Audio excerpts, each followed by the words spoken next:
Hello Philippine. Charot. Sumuon din ni. Mm.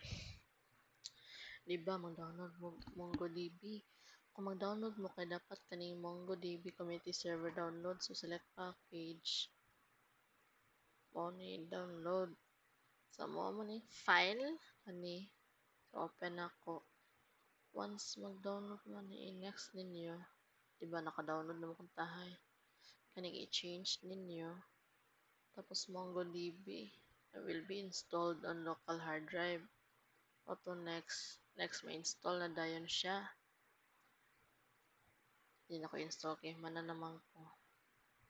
Dayon ang buhaton ninyo kay adto mo sa this PC. Adto mo sa local disk ninyo. Dayon program files. Tapos ngitaon ninyo ang MongoDB. Tapos server 7 depende sa man ninyo ang version. Then bin. So mo ni ang para ma-connect yun siya sa VS Code o ang MongoDB kay copy as path ninyo kani. Kung Windows 11 mo, diretso na siya pag mag-right click. Kung Windows 10 mo, kay i-shift right click ninyo siya para magkita ng copy as path. Kanso copy as path. So after copy as path, kay i-search ninyo diri sa Windows search env. Kaning edit the system environment variables.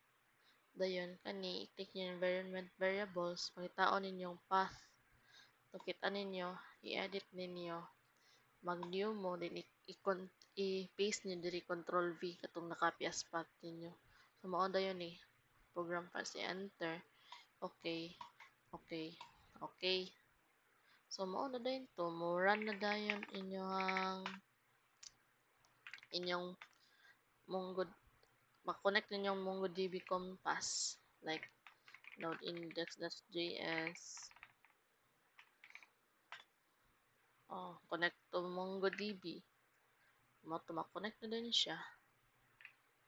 That's all. Very easy. Charot. Okay, that's all.